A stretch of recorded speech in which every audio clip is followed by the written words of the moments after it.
Peut-on faire de la musculation tous les jours? Enfin oui, bien sûr qu'on peut faire de la musculation tous les jours. Mais est-ce que ça peut être une façon valide de s'entraîner et de quand même progresser, d'atteindre ses objectifs? Je sais qu'il y en a un certain nombre d'entre vous qui détestent les journées off. Vous êtes là, vous tournez en rond, vous n'attendez que le moment où vous pourrez retourner à la salle de sport. J'ai déjà fait des programmes pour des jeunes, 6 jours d'entraînement par semaine, et là j'arrive le dimanche, qui je vois? Le même gars qui s'est rajouté un 7e jour. Oui, quand on est jeune, quand on a du temps, quand on a la passion, quand on a la rage, on a envie de s'entraîner absolument tout le temps. Croyez-moi, si rester 4 heures par jour à la salle m'aurait fait devenir Mister Olympia, je l'aurais fait. Ceci dit, j'ai quand même voulu tester ce challenge sur un mois parce que je n'avais jamais fait de programme de musculation, du moins sur 7 jours. J'avais déjà fait 6, mais jamais 7. Voyons voir comment je l'ai vécu. Pour l'entraînement, j'ai choisi un split de John Meadows à l'ancienne, The Devourer. Do you speak English?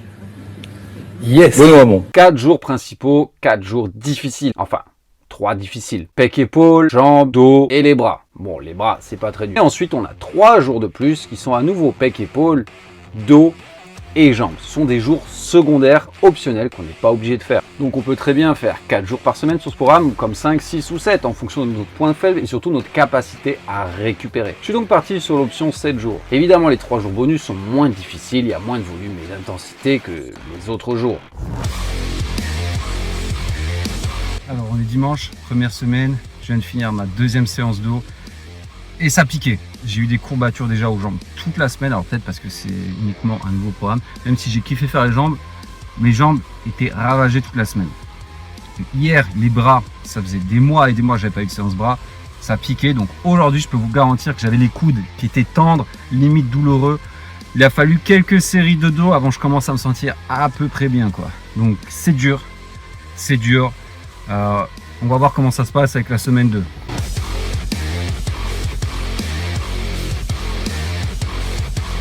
Jour 14. Alors hier, on a fini la séance jambes par 4 séries de 20 à la leg press. Je vous raconte pas, j'avais les mollets, mais je les sentais bosser. Ils sont fatigués en ce moment. Et ok, je fais un nouveau programme, donc j'ai les jambes assez courbaturées de manière générale, mais je vous avoue, mes mollets et mes ischios, surtout mes ischios, ils sont bien courbaturés en ce moment. Donc aujourd'hui, la séance pec, j'ai commencé par les mollets du coup. 4 séries de 25 avec 45 secondes de repos, c'était un protocole John Meadows. L'angoisse. Deuxième série, j'en ai fait que 23. La troisième, quatrième, j'ai baissé les poids. Je suis reparti en boitant. Mais à essayer un jour, très bonne sensation. Bon, pour le moment, je sais pas, je vais pas me remesurer évidemment. Je sais pas trop si je gagne en force ou pas.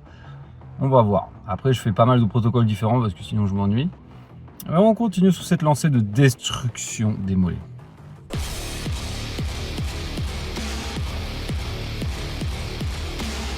C'est la dernière semaine et je vous avoue, je suis crevé, j'en ai marre. Dimanche, c'était mon anniversaire, j'ai bu un peu de vin, mais j'ai arrêté à quoi? 16h. J'ai pas abusé. Mais je me sens fatigué tous les jours. J'ai hâte de changer de programme. Et c'est compliqué. Vraiment pas assez compliqué. J'ai pas l'impression que mes barres progressent, même elles progressent pas. Dès que je vais à une séance, je suis fatigué, j'ai pas envie d'aller à la salle. J'ai pas envie. Tout ça, c'est des signes que je suis probablement en surentraînement, j'en fais trop. Et peut-être si j'étais au chômage, ou si j'avais un 35 heures, ou si tout allait bien dans ma vie, etc., perso, j'y arriverais. Mais là, je travaille tous les jours et en fait, c'est une charge mentale. Aller tous les jours à la salle, tous les jours faire les 15 000 pas. Il faut que je surveille ma diète pour la sèche. D'ailleurs, la sèche, j'y arrive pas entièrement et j'ai du mal, mais c'est probablement parce que je veux trop en faire et que ça tient pas. Bref, je pense à tout ça, mais en même temps, il faut que je coach, il faut que je m'occupe des clients, il faut que je trouve des nouveaux clients, que je motive tout le monde, nanani, nanana. J'écris des programmes, faire des vidéos YouTube, faire des vidéos Instagram, c'est tout le temps les messages, tout le temps, tous les jours. On va avoir cette charge mentale de devoir aller à la salle en plus tous les jours, jamais pouvoir me reposer, jamais reposer mon système nerveux. Alors aussi en plus peut-être je sais que je vais changer de programme, ça motive moins, mais j'ai hâte de passer en 5 jours de muscu parce que là je peux pas tenir, quoi. Ou alors je le ferai, mais voilà. Même je sens mes séries de repos, je vais marcher dans la salle ou je vais marcher dehors, je sens que je suis plus lent, j'ai moins d'énergie, Allez, j'ai hâte que ça soit fini. Bon, ça fait déjà 2 semaines que j'ai fini l'expérience. Est-ce que je me sens moins fatigué? Non, pas vraiment. Mais après, je vous avoue que j'ai été malade pendant 1 semaine. C'est pas la meilleure période pour moi, donc c'est un peu compliqué de juger. Mais peu avant ça, je me souviens, j'avais pris un week-end off où je n'étais pas entraîné pendant 2 jours. Et le lundi, j'étais revenu avec une force et une rage à la salle de sport.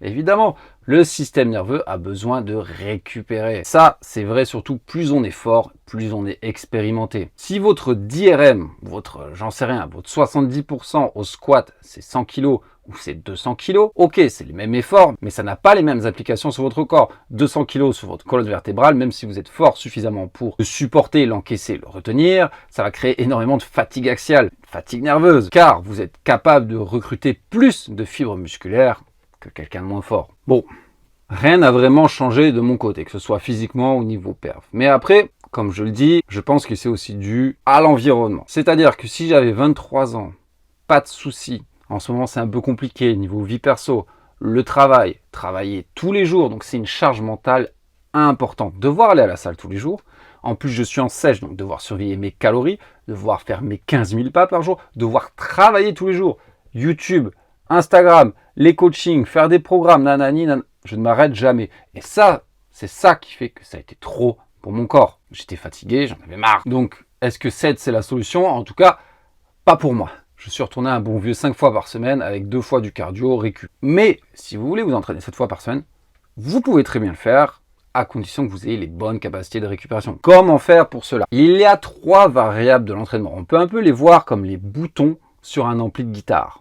Sur ce dernier, on va régler l'aigu, le grave, la distorsion, ce genre de choses. En musculation, on va gérer le volume, l'intensité et la fréquence. La fréquence, c'est le nombre de fois qu'on s'entraîne par semaine, ou plutôt qu'on entraîne une partie du corps, un muscle ou un mouvement par semaine. L'intensité, c'est le niveau de difficulté, que ce soit la charge ou le RPE, qu'on va mettre dans nos séries. Et enfin, le volume, donc c'est la quantité de travail total effectué. Comme un ampli, si on met tous les boutons à fond, il va exploser. Pareil avec l'entraînement, si on met tout à fond, le corps va exploser. C'est pour ça que par exemple, qu'on avait des jours plus faciles dans l'entraînement. Et même un jour bras, à moins que vous faisiez 40 séries de bras dans votre entraînement, ce qui serait déjà complètement stupide, vous allez pouvoir en récupérer bien plus facilement que par exemple une séance pec, une séance jambes. Donc si vous voulez vous entraîner 7 fois par semaine, il va falloir baisser un des 2 autres boutons. On a mis la fréquence bien haute, ok. Il faut que soit l'intensité soit basse, soit le volume. Dans le cas du volume bas, qu'est-ce qu'on fait? Peu de séries de travail, même peu d'exercices, mais on va à l'échec ou au-delà de l'échec. Peut-être 4-5 exercices, on fait qu'une ou 2 vraies séries de travail, et la deuxième poussée à l'échec ou au-delà. Rest pause, drop set, myo set, ce genre de petite délice qui fait que, voilà, avec une seule vraie série, on est calmé, on peut changer d'exercice ou de partie du corps. À l'inverse, la version au volume, si vous voulez faire plein de séries, faire plein d'exos, vous avez intérêt à rester loin de l'échec, ou du moins la cycler. Par exemple, première semaine, vous gardez 2-3 répétitions en réserve, deuxième semaine, vous gardez 1 ou 2 répétitions en réserve, troisième semaine, vous allez à l'échec. Après, vous recommencez. Il faut voir le long terme, il faut se garder en tête que le but de l'entraînement, c'est pas se faire plaisir, c'est pas se la coller, c'est pas s'arracher la gueule, mais c'est de progresser. Et c'est là où le bas blesse, parce que beaucoup de gens aiment s'entraîner, ont envie de s'entraîner, et ils vont choisir un training de 7 fois, ou 6, ou 5, parce que ils ont envie d'aller à la salle et que ça leur fait mal de ne pas y être. Mais si pour vous, ça n'est pas adapté. Par exemple, vous êtes un homme d'affaires, vous travaillez 60 heures par semaine, vous avez une famille, des enfants, énormément de choses dont vous devez vous occuper, 3-4 fois, ce sera déjà excellent. Si vous voulez vous amuser à faire plus de séances, soit vous êtes un robot, soit vous risquez de craquer à un moment donné. Et le but de l'entraînement, à un moment donné, c'est de progresser. Je vous garantis, il n'y a rien de plus qui va vous motiver que le progrès, ou à l'inverse, vous démotiver que de faire tous ces efforts pour rien du tout. Quel split on pourrait utiliser pour travailler 7 fois par semaine? Soit quelque chose qui sort totalement des sentiers battus, haute fréquence, basse intensité. Par exemple, il y avait un programme de Christian Thibaudeau qui était basé sur la méthode bulgare. On faisait les mouvements principaux 5 fois par semaine, 6 fois par semaine, et 2 types d'entraînements différents. Par exemple, on pouvait faire du squat, du push-press, du développé couché, etc. On les faisait 3-4 fois par semaine, mais il n'y avait qu'une fois où c'était vraiment dur, et les autres jours, on mettait beaucoup plus léger. On restait loin de l'échec à chaque fois, donc pas de souci. Ou sinon, on peut très bien faire un split à la bodybuilding, mais dans ce cas-là, il faudra être smart et avoir des jours beaucoup plus faciles.